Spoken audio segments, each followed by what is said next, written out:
বন্ধুরা, আগস্ট মাসের একটা বিকেলের ব্লগ তোমাদের সঙ্গে শেয়ার করছি। তো দেখতেই পাচ্ছ বিকেলবেলা কফি বানাচ্ছি, রেগুলারের যা রুটিন, বিশেষ কিছু না। আজকের বিকেল থেকে রাত পর্যন্ত কি কি করি সেটাই আজকের ব্লগে তোমাদের সঙ্গে শেয়ার করব। তো জাস্ট একটা র্যান্ডাম দিনের একটা র্যান্ডাম ব্লগ। তো দেখো এখানে কফি বানাচ্ছি, তবে আমার কফি বানানোর প্রসেসটা কিন্তু একটু অন্যরকম।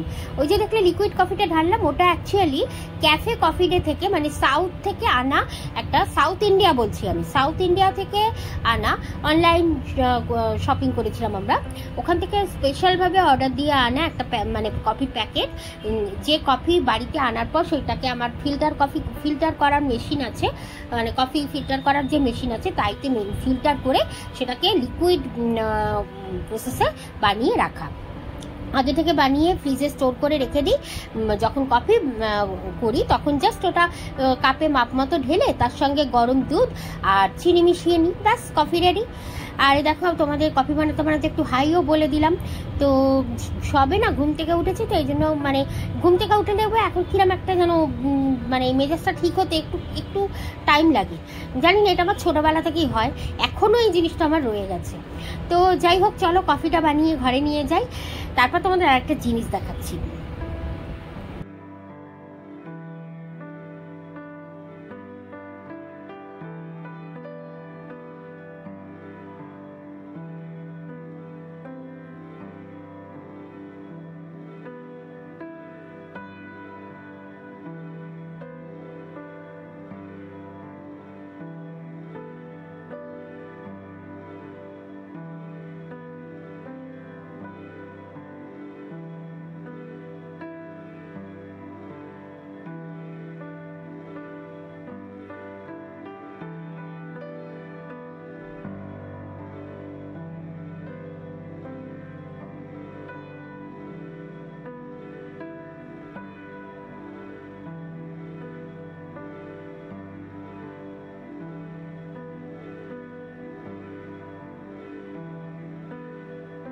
আর এই দেখো বাটার চিজ পপকর্ন, এটা আনা হয়েছে আইনক্স থেকে, এটাও অর্ডার দিয়েই আনানো হলো, এইমাত্র এলো পার্সেল।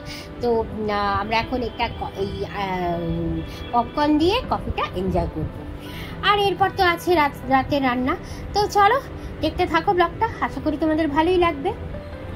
তো দেখো রাত তো হয়ে গেছে, আমিও চলে এসেছি কিচেনে আমার রুটি করতে আর ডিনার বানাতে। তো চলো রুটিটা, অনেকদিন না তোমাদের সঙ্গে রুটি করা শেয়ার করি না, তো ভাবলাম সেটাও একটুখানি করি, রুটি করা শেয়ার। তো চলো ঝটপট বানিয়ে ফেলি রুটিটা।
তো আজকে তোমাদের সঙ্গে আমি নতুন টাইপের একটা চানা মশলা বানানোর রেসিপি শেয়ার করব।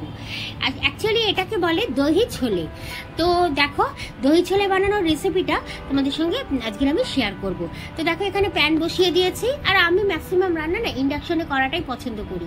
ইন্ডাকশন আমার গ্যাসটা এমনভাবে রাখা যে এখানে ট্রাইপড রেখে তুলতেও অসুবিধা, আর সবচেয়ে বড় কথা গ্যাসে করতে গেলে কড়াইতে করতে হয়, কারণ এই প্যানটা গ্যাসে ঠিক সুটেবল হয় না। আর এটা ইন্ডাকশনে আমার এই প্যানটা করতে খুব ভালো লাগে, সেই জন্যই ম্যাক্সিমাম রান্না আমি ইন্ডাকশনেই করি। তো এখানে দেখো, প্যানটা কড়াইতে স্টিলের ইন্ডাকশনে প্যান বসিয়ে দিয়েছি। প্যান গরম হয়ে গেছে। এবার আমি এর মধ্যে দিয়ে দেবো তেল।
তো তেলটা গরম হয়ে যাওয়ার পর আমি এই তেলের মধ্যে দিয়ে দিলাম কুচিয়ে রাখা পেঁয়াজ আর আদা রসুনের পেস্ট।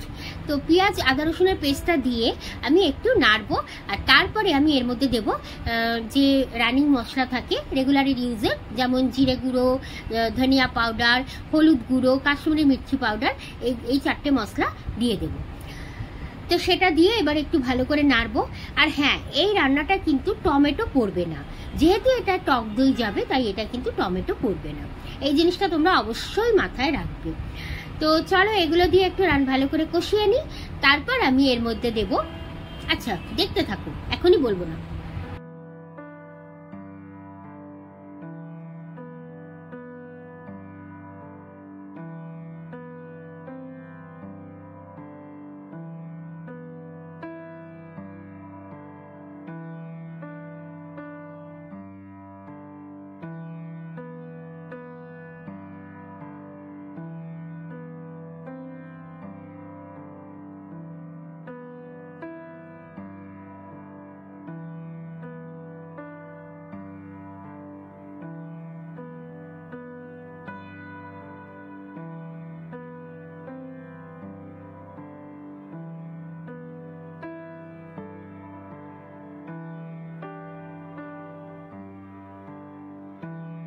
দেখো, কিছুটা কষানো হওয়ার পর আমি এর মধ্যে দিয়ে দিলাম যে চানা মশলা পাউডার থাকে, সেটা তোমরা যে কোনো পাউডারই ইউজ করতে পারো। তো সেই পাউডার সেটা দিয়ে দিলাম। চানা মশলা যে গুঁড়ো থাকে, এটা কিন্তু এক্সট্রা ফ্লেভারের জন্য দেওয়া হয়। সামান্য একটু জল দিয়ে দিচ্ছি, যাতে মানে মশলাটা পুড়ে না যায়। তো এইবার মশলাটা আরেকটুখানি এইভাবে কষিয়ে রান্না করতে হবে।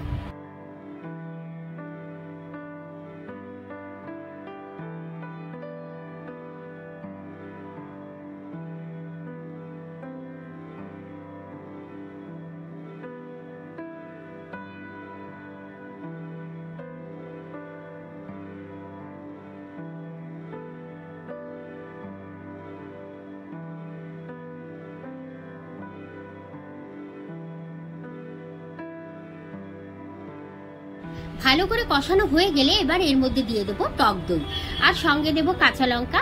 তো তোমরা যারা কাঁচা লঙ্কা অ্যাভয়েড করতে চাও করতে পারো, নো প্রবলেম। বাট আমরা কাঁচা লঙ্কা খুবই পছন্দ করি, তো সেই জন্য কাঁচা লঙ্কাটাও দিয়ে দিলাম। আর টক দই দিয়ে এবার ভালো করে এটাকে নাড়ছি। নেড়ে এবার কিন্তু একটু বেশিক্ষণ কনস্ট্যান্ট নেড়ে যেতে হবে, যাতে মানে দইটা ফেটে না যায়।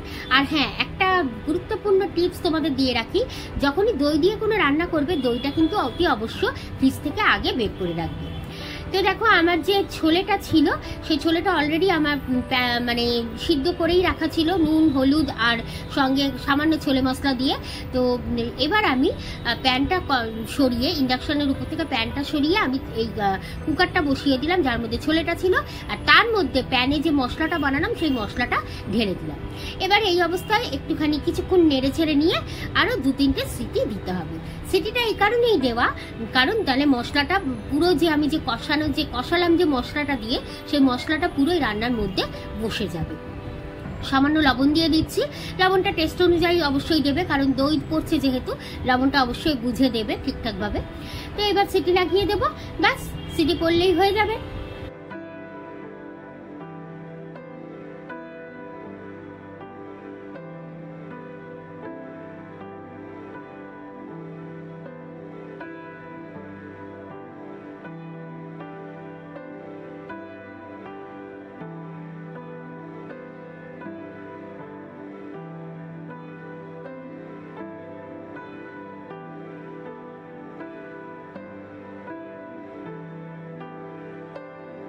তো বন্ধুরা দেখো রেডি আমার দহি ছোলে। তো কেমন লাগলো আজকের এই নতুন রেসিপিটা, আর কেমন লাগলো আজকে সন্ধ্যে থেকে রাত পর্যন্ত এই ব্লগ?